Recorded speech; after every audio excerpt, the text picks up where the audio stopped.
A paz, pessoal. Nós estamos aqui mais uma vez em uma classe de cristianismo básico. Nas últimas classes a gente esteve conversando um pouquinho sobre o credo, vimos os atributos da Trindade, depois conversamos sobre a pessoa de Deus Pai, conversamos a respeito de Jesus, Filho de Deus, nosso Salvador, aquele que nos redime, por quem o seu sangue verteu para que nossos pecados fossem perdoados. E hoje, nas próximas sessões, a gente vai estar conversando um pouquinho a respeito do Espírito Santo. E vamos fechar assim o nosso estudo da Trindade falando. Vamos ter mais de uma sessão e eu espero que você tenha sua Bíblia, tenha um coração aberto para receber aquilo que o Senhor quer falar com você. Amém? Então vamos lá. Mais uma vez eu quero começar lendo um pedacinho do credo e revisando aquilo que a gente já estudou.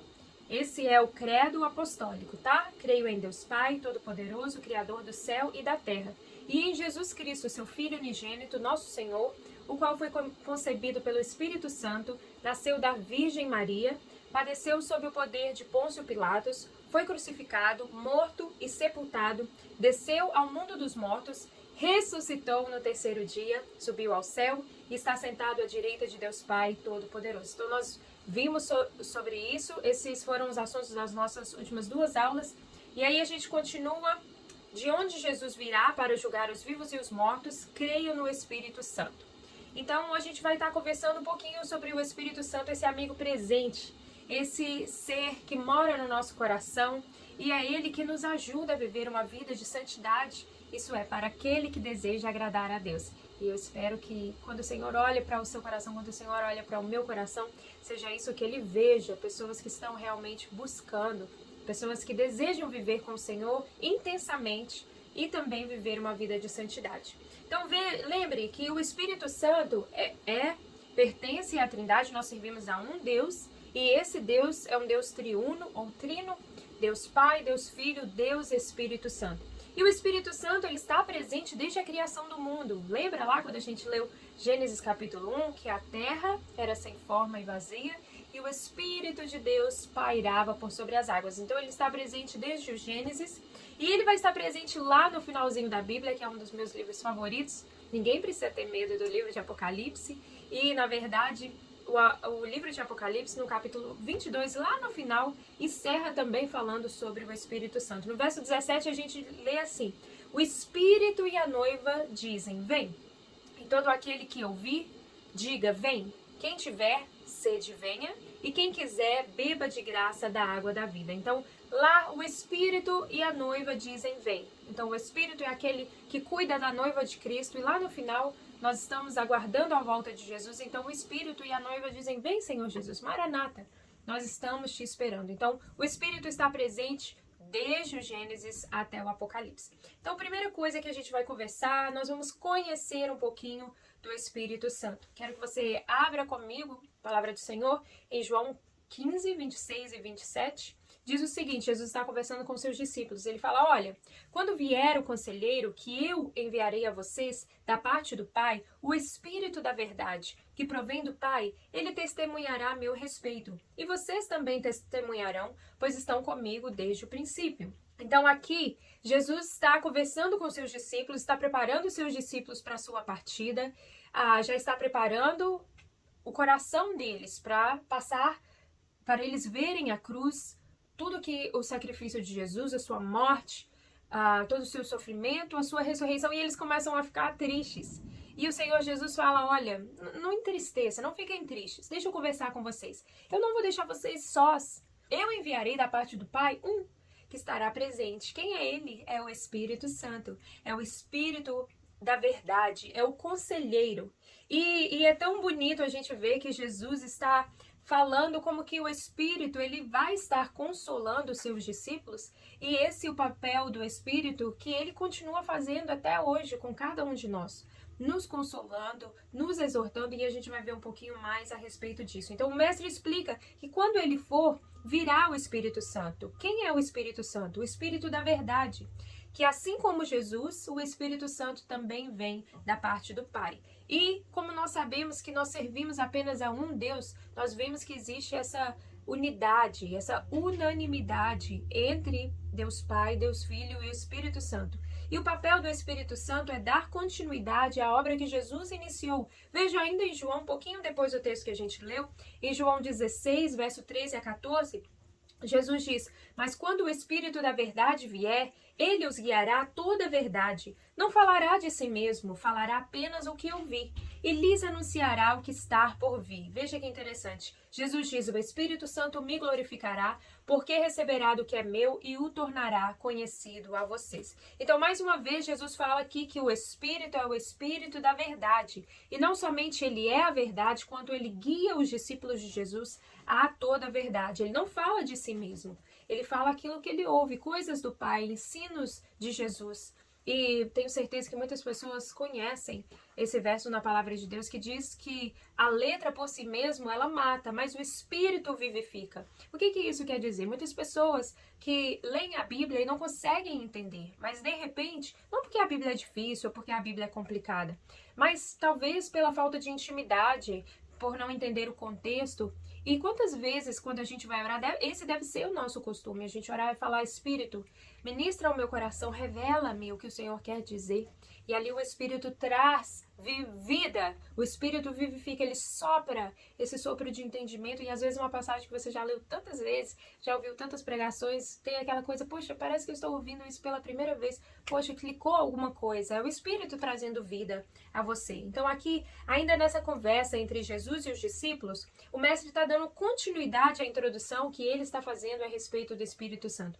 Já foi em alguma graduação, uma cerimônia que tem um preletor, às vezes alguém conhecido, um político, um filósofo, e aí vem alguém e faz a introdução, né? Ah, eu não conheço essa pessoa, é um autor, mas vem alguém que o conhece, o recomenda e faz aquela introdução com palavras bacanas e te deixa animado. Poxa, essa pessoa que vai falar é bacana, vai ser emocionante, vai ter alguma coisa para contribuir comigo. Parece que Jesus está fazendo isso, está introduzindo o Espírito Santo. E assim, os discípulos recebem todas as características, começam a entender, a abrir o coração para tudo isso que Jesus está dizendo. Ele diz: olha, o Espírito os guiará, o Espírito não falará de si mesmo, o Espírito lhes anunciará coisas que estão por vir. Esse Espírito da revelação realmente é o Espírito de Deus que tem o poder de trazer esse entendimento para nós, que nós não conseguimos de nós mesmos. E finalmente Jesus diz: ele glorificará a mim, ou seja, o Espírito está ligado ao Senhor Jesus porque também é parte da Trindade. Nós já falamos aqui anteriormente, lembra da cena de batismo? Jesus estava ali passando pelas águas, o Pai fala lá do alto e as pessoas ouvem a sua voz e o Espírito desce sobre Jesus no formato de uma pomba. Então essa cena é uma cena bem marcante na vida do cristão para entender a Trindade. Então, assim como os discípulos receberam o Espírito ali no livro de Atos, no dia de Pentecostes, e foram habilitados para continuar a obra iniciada por Jesus, a obra de propagar o reino de Deus, assim também é conosco. Todo aquele que confessa Jesus, todo aquele que é salvo, todo aquele que é adotado na família de Deus, ele recebe o Espírito Santo. Nós podemos ter na nossa vida vários momentos onde nós temos o enchimento do Espírito Santo.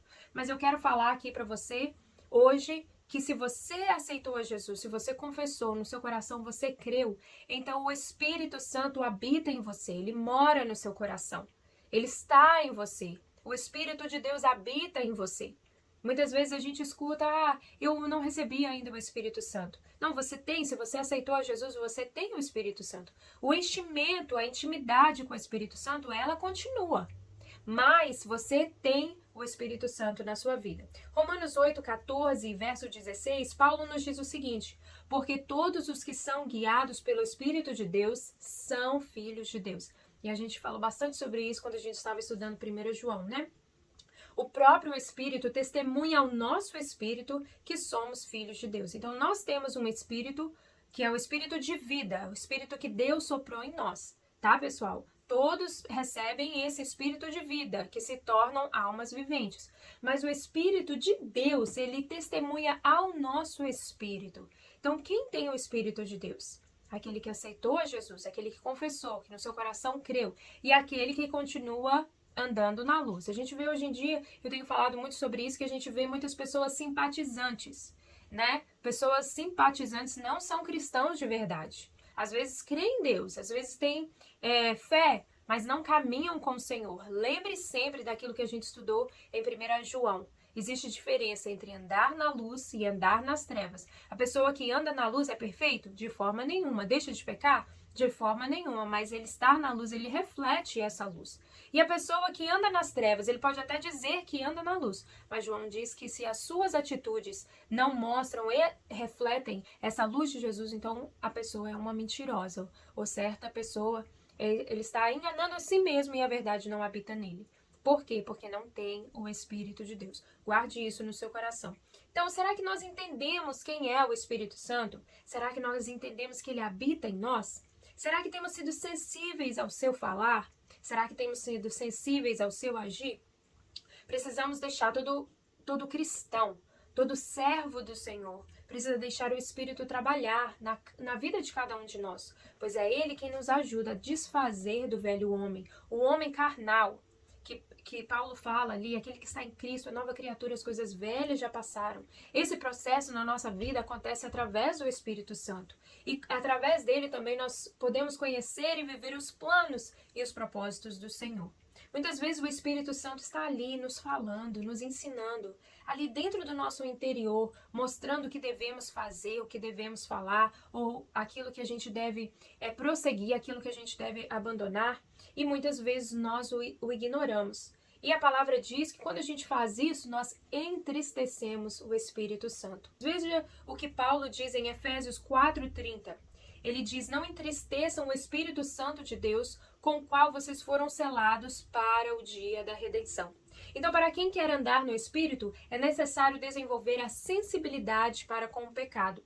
Você já pediu ao Senhor, quando você ora, Senhor, me faz sensível à tua voz. Senhor, eu quero ser sensível ao pecar. Eu quero que o pecado me incomode. Eu quero ser pronto a confessar, a arrepender.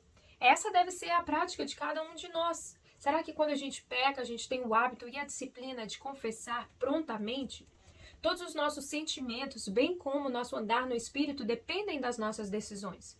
Se alguém te feriu, por exemplo, ou te ofendeu, você escolhe perdoar ao invés de guardar rancor, você está deixando o Espírito reagir através de você e em você. E assim você está se tornando uma pessoa espiritual ao invés de ser uma pessoa carnal, que essa é a natureza da gente, pessoal. É uma natureza carnal.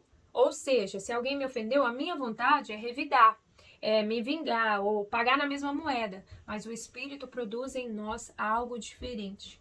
E talvez você esteja pensando, eu tento, mas eu não consigo. Mas lembre-se, o Espírito Santo está habitando dentro de você para te ajudar. Romanos 8, 26 e 27 diz o seguinte: da mesma forma, o Espírito nos ajuda em nossa fraqueza, pois não sabemos como orar. Mas o próprio Espírito intercede por nós com gemidos inexprimíveis. Aquele que sonda os corações conhece a intenção do Espírito, porque o Espírito intercede pelos santos de acordo com a vontade de Deus. Então, até mesmo quando a gente é fraco, o Espírito intercede por nós. Às vezes a gente passa por aqueles momentos onde a gente não consegue nem orar, mas o Espírito está ali. Ele intercede por nós. Então, lembre-se disso, que o Espírito Santo, como aquela canção diz, né? O Espírito Santo se move em você, até com gemidos inexprimíveis. Complete na sua apostila, estamos na apostila 2, nesse pedacinho, a respeito da pessoa do Espírito Santo. Ele é consolador, ele nos guia e o Espírito Santo tem emoções profundas. Então vamos falar um pouquinho sobre o agir do Espírito Santo. Queria que você acompanhasse comigo o texto de João 16, nós já lemos um pedacinho de João 16 hoje, mas do verso 7 ao verso 11, que diz o seguinte, e são palavras de Jesus: mas eu lhes afirmo que é para o bem de vocês que eu vou. Então Jesus está aqui conversando com seus discípulos, falando sobre a cruz, falando sobre a morte, falando que após a ressurreição, ele retorna para o Pai. Se eu não for, o conselheiro não virá para vocês, mas se eu for, eu o enviarei. Quando ele vier, convencerá o mundo do pecado, da justiça e do juízo. Do pecado, porque os homens não creem em mim. Da justiça, porque vou para o Pai e vocês não me verão mais. Do juízo, porque o príncipe deste mundo já está condenado. Então, falemos um pouquinho sobre conversão. O que é a conversão? Conversão significa mudança, mudança de direção, mudança de rumo. Tem a ver com a transformação. Quando a pessoa pergunta, você é crente? Muita gente que vai na igreja diz sim, mas você é convertido? Algumas pessoas falam, né? Convertido ou convencido? Cada pessoa tem que responder isso e aos outros, pelos frutos, ver se a pessoa é convertida ou não. Então, a conversão só é possível na vida de alguém através do Espírito Santo. Perceba que Jesus nos diz que é o Espírito que convence o homem, ou seja, cada um de nós, a respeito do quê? Primeiro, do pecado. Abandonar o pecado é o primeiro passo para quem deseja ter um relacionamento verdadeiro com Deus. E isso só é possível através do Espírito. O que mais? Da justiça. Precisamos nos lembrar que a justiça de Deus é diferente da justiça dos homens. Lembra quando Jesus estava ensinando no Sermão do Monte? Que ele falou, olha, antes você ouviu que você não deve adulterar. Mas agora eu te digo, você não deve adulterar e nem deve olhar com olhos de cobiça para uma mulher, porque no seu coração você já pecou. Então, a justiça de Deus é diferente da justiça dos homens. O Senhor mesmo falou com Samuel quando ele estava ali com os irmãos de Davi na casa de Jessé, ele disse, olha, Deus não vê como o homem vê. O homem vê o exterior, mas o Senhor vê o coração. Então, a justiça de Deus é diferente da justiça humana. E o Espírito que convence o homem do juízo. Aqui falamos da lembrança de que um dia prestaremos conta ao Senhor Jesus de todos os nossos atos. É o Espírito que nos lembra que após essa vida teremos a vida eterna ou a morte eterna. Eu espero que você que está acompanhando essa aula já tenha entregado a sua vida, o seu coração ao Senhor. Meu querido, minha querida, eu quero te lembrar, no meio do seu cotidiano, que a nossa vida não acaba aqui. Existe uma eternidade, não se esqueça da sua eternidade. E essa eternidade sempre é apresentada para cada um de nós em duas formas. Podemos escolher a vida eterna através de Jesus ou podemos escolher a morte eterna. E essa decisão cabe a cada um de nós. O Espírito deseja fazer isso com cada um de nós, dar nova vida, nos formar de novo e nos corrigir. Então pergunte a você mesmo, você já nasceu de novo? Você já nasceu de Deus? Já nasceu da água e do Espírito, como Jesus falou ali com Nicodemos? O nascer do Espírito é eternamente superior ao nascimento de sangue. O nascer do Espírito é abrir mão da vontade da carne, da vontade do nosso eu. E isso só é possível através da ajuda do Espírito Santo. Amém?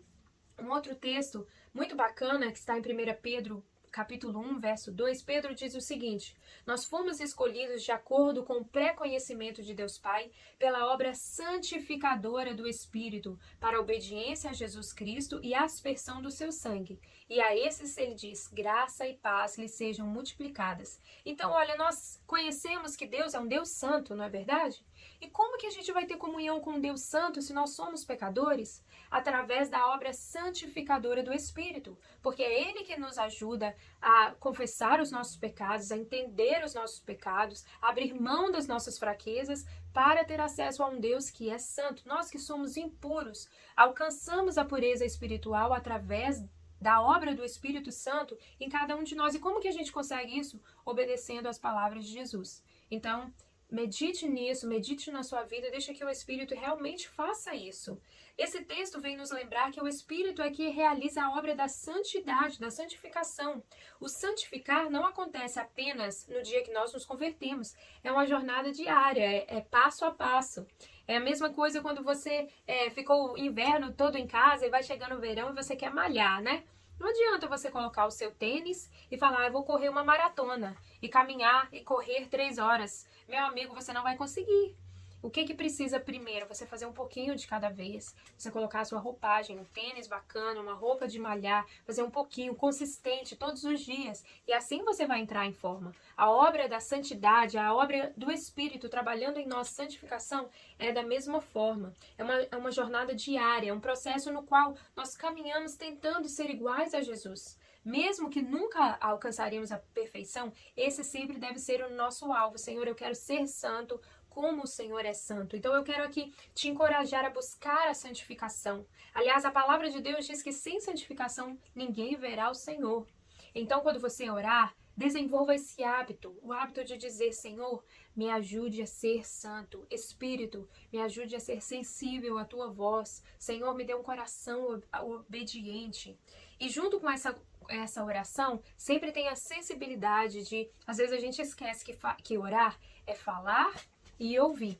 Então adquira sempre esse hábito. Fale: Senhor, me dá a sensibilidade, me ajude a ser santo, a agradar ao Senhor, a ser sensível a Ti, Espírito Santo. E junto com essa oração, tenha sempre um coração aberto, disposto a obedecer. Amém? Complete agora na apostila número 1. A pessoa do Espírito Santo, ele opera na conversão, ele opera na regeneração e ele opera na santificação, que foram esses aspectos que a gente viu nesses textos. Vamos fechar a aula de hoje falando a respeito de alguns símbolos do Espírito Santo. A Bíblia é um livro cheio de simbologias. Essa é uma das partes muito curiosas para quem gosta de estudar as Escrituras. Mas quando a gente toma ceia, a gente pega aquele vinho e a gente lembra que Jesus falou: olha, esse vinho representa o meu sangue, é um símbolo. Este pão representa o meu corpo, é um outro símbolo. E é algo que está sempre presente nas Escrituras. Então, lembra quando Jesus ia conversar com seus discípulos, ia falar, ensinar verdades? Muitas vezes ele fez isso através de histórias, né? O que nós conhecemos como parábolas. E por que Jesus fez isso? Para facilitar o nosso aprendizado. Porque muitas vezes, através de símbolos, através de ilustrações, verdades eternas ficam mais facilmente gravadas na mente de cada um de nós. Então, símbolos, ou figuras, ou ilustrações, tudo isso foi nos dado nas Escrituras para a gente compreender melhor e para a gente guardar essas verdades eternas. Então, através disso, a gente vai ver aqui alguns símbolos do Espírito. Eu quero desde já falar que nem toda vez que aparece essa palavra, esse símbolo que a gente vai falar é o Espírito, mas por algumas vezes, quando você vê em certa passagem aquela figura e pensa que pode representar o Espírito Santo, isso vai nos ajudar a entender melhor essa pessoa, esse amigo querido, companheiro que Jesus deu para nós quando ele voltou ao céu.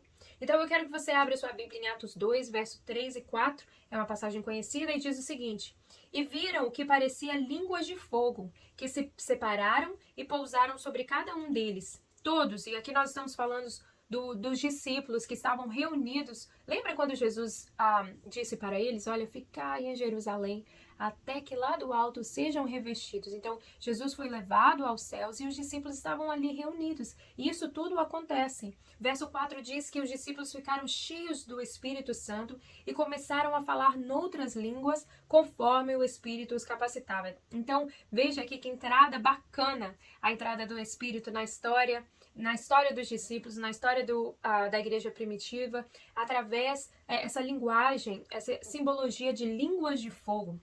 Então, esse é um dos símbolos do Espírito Santo, o fogo. Vejamos nós vemos essa figura ali no começo da igreja, logo após Jesus ser levado aos céus. O fogo é um agente purificador, limpando impurezas até dos metais mais preciosos, como o fogo. Se alguém conhece um pouquinho aí sobre a história de quem antigamente isso existia muito mais de terem minas e como eles separavam o ouro e eles queimavam as impurezas. Então, é isso que o Espírito deseja fazer nos nossos corações, nos purificar. E lembre-se que nem sempre esse é um processo prazeroso, né? Você lidar com fogo, todo mundo fala, ensina a criança, não fica perto do fogão, você pode se queimar. É algo que às vezes nos causa dor, esse processo de limpeza. Claro que o fogo não vem para nos causar dano, e sim transformação, tá? Então não é ok, então o Espírito vem para me queimar, não é isso. Nós cantamos isso para simbolizar a purificação que o Espírito deseja fazer em cada um de nós. Por isso que a gente canta Espírito em Espírito, que desce como fogo. Uma das canções um pouco mais contemporâneas, a gente canta: então, vem me incendiar, meu coração é o teu altar. Então é um convite ao Espírito Santo: venha, tira tudo aquilo que não convém, tira tudo aquilo que não agrada, limpa, queima as impurezas e me faz uma criatura pura. Então, por isso que nós vemos que o fogo é um dos símbolos do Espírito. João 3,8, nós vemos um outro símbolo. Jesus diz: o vento sopra onde quer. Você o escuta, mas não pode dizer de onde vem, nem para onde vai. Assim acontece com todos os que são nascidos do Espírito. Então, esse capítulo aqui relata aquela conversa que a gente começou a falar entre Jesus e Nicodemos. E o Espírito Santo é um dos assuntos tratados aqui. Jesus fala, olha, você tem que nascer, Nicodemos, da água e do Espírito, e ele continua explicando isso. Então, vemos que o próprio Jesus usa a simbologia do vento para explicar o Espírito. Veja como é bacana a metodologia de ensino de Jesus. O vento sopra para onde quer. Você escuta o vento, né? Às vezes nós temos uma chuva com muito vento e a gente escuta, às vezes parece até um canto, um sussurro. Você escuta o vento, mas não pode dizer de onde ele vem nem para onde vai. Então, assim como é o vento, o Espírito que não é visível aos nossos olhos carnais, mas a sua presença é real. Nós podemos sentir, nós podemos crer, nós podemos experimentar pela fé. Então, por isso que a gente canta, vento do Espírito, sopra neste lugar e enche os nossos corações. Então, vai entendendo porque a razão que nós cantamos algumas dessas canções. Vamos para João, ainda nessa conversa de Jesus com Nicodemos, João 3,5, respondeu Jesus, digo-lhe a verdade, ninguém pode entrar no reino de Deus se não nascer da água e do Espírito. Então, nós já até falamos sobre isso, sobre a conexão entre o Espírito e as águas, né? Quando ele estava pairando ali sobre as águas na criação, no Gênesis. E por que a simbologia do Espírito como água? Nossa, que extremo, a gente falou que é o fogo, agora é a água. Sim, esse fator de limpeza, esse fator de purificação. Então a gente precisa perguntar, se o Espírito habita em você, será que você tem permitido que o Espírito te limpe, te lave, de tal forma que você possa experimentar uma vida pura? Lembre, o Espírito Santo é o agente que nos leva a viver uma vida de santificação, de santidade, para termos acesso ao Senhor. 2 Coríntios 1, verso 21 e 22, Paulo diz, ora, é Deus que faz que nós e vocês permaneçamos firmes em Cristo. Ele nos ungiu, nos selou com sua propriedade e pôs o Espírito em nossos corações como garantia do que está por vir. Então perceba que nessa passagem, Paulo diz que Deus nos ungiu e nos selou através do Espírito Santo. Então a gente pode ver que há símbolos usados aqui para o Espírito, como o óleo e também como o selo. A unção, ou o óleo, derramar de óleo, era usado quando um rei era levantado para aquela nação. Nós vemos isso muito na história dos reis de Israel. O porquê ungir o rei? Representava a bênção e a aprovação do Senhor, a presença de Deus sobre aquele governante. Então o óleo é muito importante. O óleo era considerado algo precioso e de certo valor financeiro. Lembra da viúva conhecida de Eliseu? Que o óleo é multiplicado e ali ela consegue ter dinheiro para manter a sua família no momento de crise. E também o óleo, alguns tipos de óleo eram usados como perfume. Nós vemos isso em várias passagens. Inclusive, quando Jesus nasceu, Jesus recebeu uma mirra, que era, de certa forma, um óleo usado para perfumar. E o selo? O selo é um documento de confirmação vindo de alguém de importância, né? Antigamente, o rei tinha um anel e assim eles derretiam um pouco de cera e o rei colocava o seu anel para falar, olha, fui eu que estou enviando essa ordem ou eu que estou enviando essa pessoa. E assim é conosco também. O Espírito Santo nos sela.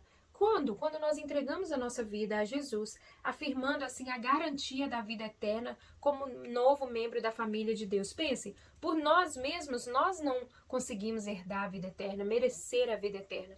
Mas pelo sacrifício de Jesus, o Espírito nos garante essa nova vida. Ele sela cada um de nós como agora parte da família de Deus, como filhos adotados que vão receber esse galardão, que vão entrar na eternidade e vão herdar realmente a vida eterna. Amém? Vamos lá, o nosso último texto do dia está em Mateus 3,16. Nós já até falamos um pouquinho sobre ele, que é a cena do batismo. Assim que Jesus foi batizado, saiu da água. Naquele momento o céu se abriu e ele viu o Espírito de Deus descendo como pomba e pousando sobre ele. Talvez seja um dos símbolos mais conhecidos que a maioria das pessoas usa. A pomba, também representando paz, né? Por que a figura da pomba? Pomba é conhecida pela sua brandura, pela sua inocência, pela sua pureza, pela sua amabilidade e é então usado de uma forma geral como um símbolo para paz. Essa paz é a paz que o Espírito pode trazer para a vida de quem abre o coração para viver um relacionamento com Deus. Então pense a respeito de tudo isso, quando você vai conhecendo o Espírito Santo, será que você tem recebido isso? Tem recebido esses elementos? Essas facetas do Espírito Santo, do trabalhar do Espírito na nossa vida? Então complete na apostila de vocês. Nós estamos na apostila 2, símbolos do Espírito Santo: o fogo, o vento, a água, o selo, o óleo e a pomba. E a minha oração é para que cada um de vocês, começando em mim, cada um de nós, possamos a cada dia estarmos cheios do Espírito. Nós possamos estar com intimidade, possamos ser sensíveis à voz do Espírito Santo. Porque sabemos que se nós formos sensíveis, deixarmos o Espírito trabalhar na nossa vida, definitivamente nós teremos maior comunhão com o Pai. Nós conseguiremos abandonar o velho homem para persuadir esse novo homem, esse homem espiritual que agrada ao nosso Deus. Amém? Então ficamos por aqui, nos vemos na próxima aula. Deus abençoe. Compartilhe nosso culto online com um amigo e não se esqueça de se inscrever no nosso canal do YouTube, Família IP Boston Unidos no Senhor.